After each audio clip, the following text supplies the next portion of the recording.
Emergency services personnel are attending to an underground fire in the Johannesburg CBD. It's been raging on since earlier today and has led to power cuts in a number of areas in the city centre. Let's take you to our reporter, Mnisi, who's tracking the developments for us live on the ground.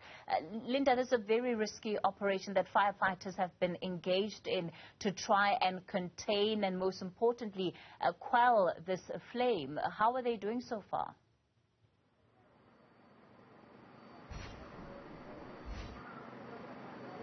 Well, Kathy, it seems the operation is continuing, and from where I'm standing, a number of the firefighters have just emerged from underground. This is where the fire is.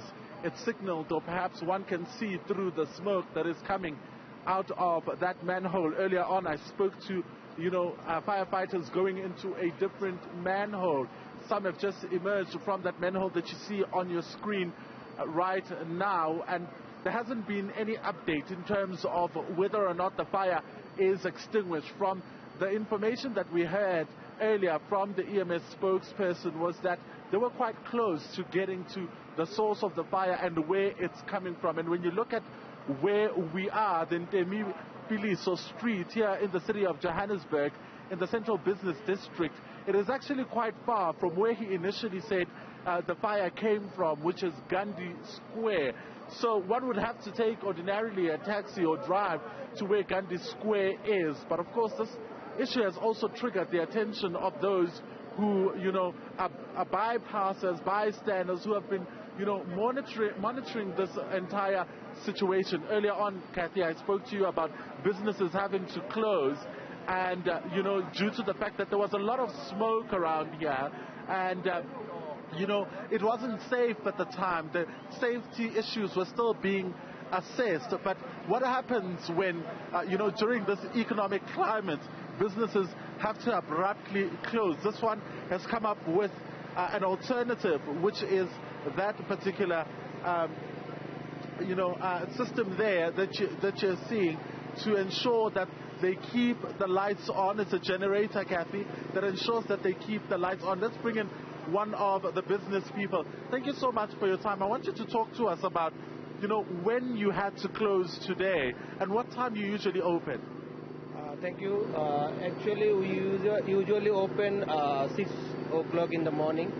But today we are not sure. Actually, you see the incident happened.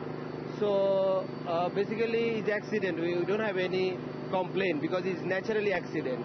So we had to close maybe earlier than usual time, maybe 7 or 7:30.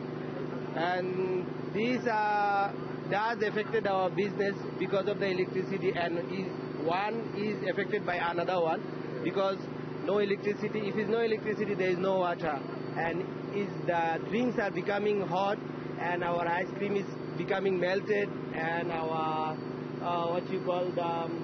drinks also becoming hot. And people, you see, when they came to shop, they would like to buy the cold one. If it's hot, they're moving around. So we are losing also the customer, and people are struggling about the electricity and the water. So you can say his daily life is little bit difficult than other day. What time did they tell you to close today? Actually, we don't have any instruction yet from the department, but as soon as we can get any instruction from the department, then we will close it earlier. Okay. And talk to me about the cost of having to get a generator and to make sure that your business continue. You see the generator per day, if is no electricity, every day we have to spend maybe 800 or 2,000 rand for the electricity. And we are not sure when is going to be back electricity and how much we have to spend more money for this. All right. Thank you so much for your time. That's one of the business owners, Kathy, operating this business here that you see. They've been able to reopen because, of course, they've acquired a generator to ensure that business continues. But the same can't be said, for a number of businesses that are just right next door who have had to close because ordinarily one would expect that they would have electricity and water, but if there are no services of that nature, then it really affects their business. So for now, it seems the operation here to try and extinguish the fire will continue. As you can see there, the EMS have already switched on a light that will ensure that the operators and the firefighters here are able to see what is going on. Earlier you would have seen that light that went underground, but with the power outage, one can only imagine the inconvenience and the traffic come tomorrow morning if power is not restored. Earlier on I told you about the number of streets here in Joburg CBD, and this particular street is also used by public transport. The Rea Vaya buses, as well as the taxis that usually commute the commuters, or usually transport the commuters to various destinations. So with the power outage and no electricity at all, it then remains to be seen how those who are coming to work tomorrow will be affected, how those who work here will be affected. Businesses, will they be telling their employees not to come tomorrow? The court right next door, you'll remember a number of courts during load shedding have to postpone matters because everything that happens inside court needs to go on record, needs to be recorded. And when there is no electricity, then matters can't sit. All right. So Linda, just before I let you go, of course we were seeing some of those firefighters come out from underground. Talk to me about what they described the situation as being for those that had the opportunity to go down there.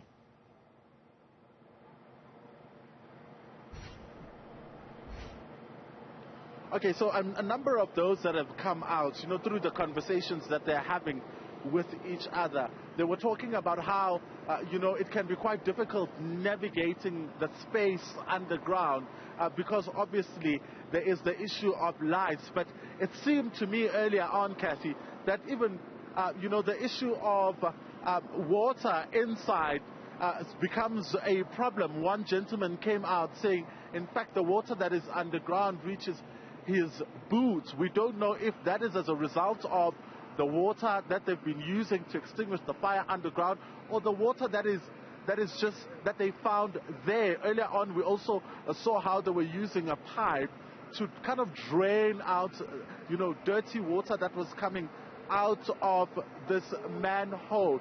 I'm getting closer and closer to it, Kathy, and I can tell you now there are quite a number of, pipes. There's just 2 pipes, and the heat that is coming from this manhole kind of gives you, an idea as to, what is going on inside. From where I'm standing, it's very, very dark, so I can't actually see anything or what is happening inside because it's very dark, which explains why the firefighters needed the lights to go inside. So a lot of them describing then how difficult it is to navigate, which also speaks to what the spokesperson of City Power told us earlier on, that after the fire has been extinguished, one of the things they have to take into account is the structural integrity, because this space is often used by members of the public. They don't want a situation where there is a cave-in of the road or there's a sudden explosion of any sort. So those investigations will become important in terms of what will then happen next and whether or not these roads will be able to be used by members of the public.